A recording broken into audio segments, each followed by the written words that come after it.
اللہ اکبر۔ رسول اللہ صلی اللہ تعالی علیہ وسلم کی بعثت سے پہلے عورت کا یہی نقشہ تھا اس ماحول کے اندر، اور اس ماحول میں کیا پوری دنیا میں عورت کا یہی نقشہ تھا، کوئی اہمیت نہیں تھی۔ رسول اللہ صلی اللہ تعالی علیہ وسلم نے آ کر اس رسم کا خاتمہ فرمایا۔ جو بیٹیوں کو زندہ درگور کرتے تھے، زندہ ہی دفن کر کے گھاڑ کے آ جاتا ایک آدمی، گڑھا کھود کر بچی کو وہاں رکھتا، اوپر سے مٹی ڈال دیتا۔ کیا ظالم اور سنگ دل اور کیا پتھر دل انسان تھے۔ اللہ اکبر، اللہ اکبر۔ مرے ہوئے دل، سنگ دل، پتھر دل، اس قرآن نے ان پتھر دلوں کو کیسے موم کیا، کیسے موم کیا۔ جیسے بارش برستی ہے تو زمین میں بنجر زمینیں، ناقابل کاشت زمینیں، سخت زمینیں، وہ بنجر زمینیں پھل دینا شروع کرتی ہیں، وہاں سے سبزہ نکلتا ہے۔ اسی طرح سے ان زمینوں پر جب رسول اللہ صلی اللہ علیہ وسلم کی محنت ہوئی، دل کی زمینوں پر، تو وہ سنگ دل اور پتھر دل زمینیں جو پتھروں سے بھی زیادہ سخت اور ظالم تھے، اللہ تبارک تعالیٰ نے ان کو قوم کے رہبر اور رہنما بنایا۔ یہ قرآن کی برکت، یہ رسول اللہ صلی اللہ علیہ وسلم کی محنت کی برکت۔ کس طرح سے مرے ہوئے دل وہ زندہ ہوئے، کیسے زندہ ہوئے، اور وہ بیٹی کو اور عورت کو کیا اس معاشرے میں عزت ملی۔ 4 حیثیتوں سے اس کو عزت دی گئی ہے۔ بیٹی ہونے کی حیثیت سے ایک مستقل عزت ہے اس کی، بیوی ہونے کی حیثیت سے، بہن ہونے کی حیثیت سے، ماں ہونے کی حیثیت سے، کیا عزتیں دی ہیں پیارے پیغمبر صلی اللہ علیہ وسلم نے اس عورت کو۔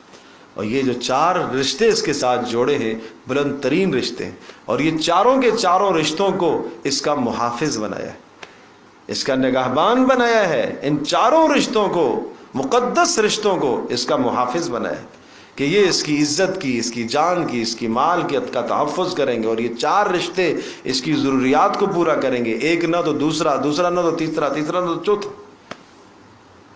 اور آج یہ بازار کی زینت بنے، اور آج یہ جناب ماحول کی زینت بنے، اور آج یہ نعرہ لگائے کہ میرا جسم میری مرضی، یہ ظلم نہیں ہے تو کیا ہے؟ یہ کس قوم کی ترجمانی کر رہی ہے آج کی عورت اگر یہ نعرہ لگاتی ہے؟ یہ کس کی ترجمانی ہے؟ یہ تو خواہشات کی ترجمانی ہے، شیطانوں کی ترجمانی ہے، ظالموں کی ترجمانی ہے۔ وہ یہود و نصارہ جو اسلام کے قطعی طور پر دشمن ہیں، سری دشمن ہیں، کیا یہ ان کی ترجمانی کر رہی ہے؟ پیارے پیغمبر صلی اللہ علیہ وسلم نے جو عزتیں اس کو دی ہیں، ان عزتوں کو یہ پامال کر کے یہ بازار میں آ رہی ہے، اور یہ اپنے لیے آزادی کا مطالبہ کر رہی ہے۔ یہ کون سی آزادی ہے؟ یہ کون سی آزادی ہے؟ کیا بھائی سے آزاد ہو کر یہ آزادی، کیا آزادی چاہے گی؟ کیا شوہر سے یہ آزاد ہو کر کون سی آزادی چاہتی ہے؟ یہ باپ سے آزاد ہو کر کون سی آزادی چاہتی ہے؟ یہ بیٹے سے آزاد ہو کر کیا آزادی چاہتی ہے؟ اس کو مقدس عزت اللہ پاک نے گھر کے اندر دی ہے، اور یہ نقشہ سمجھ لے، یہی اس کا پرانا نقشہ تھا، یہ اس کا پرانا نقشہ تھا، یہ اس کی پرانی تصویر تھی۔ اور اللہ پاک نے اسی لیے قرآن کے اندر اس کو ذکر کیا ہے کہ ہر ماحول اور معاشرے کے لیے یہ پیغام ہے کہ عورت کی یہ حیثیت تھی، اور اس حیثیت سے اٹھا کر بلند مقام دیا ہے کہ اس کے قدموں کے نیچے مرد کے لیے جنت رکھی ہے، بیٹے کے لیے جنت رکھی ہے، اور سب سے بہترین اس کو قرار دیا ہے جو اپنی بیوی کے ساتھ اچھا سلوک کرنے والا۔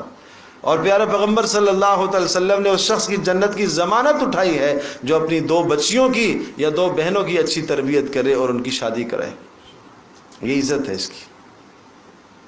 تو اس لیے سمجھنا چاہیے ماؤں بہنوں کو، اور یہ غلط فلسفے جو آج ہمارے ماحول میں اور ہماری اس تہذیب کے اندر گندے جراثیم آ رہے ہیں، ان جراثیم کا آپ کو خیال کرنا چاہیے، اور اپنی بیٹیوں کو اور اپنی بچیوں کو اس برے ماحول سے، اس بری سوچ سے پاک کرنا یہ گھر والوں کی ذمہ داری ہے۔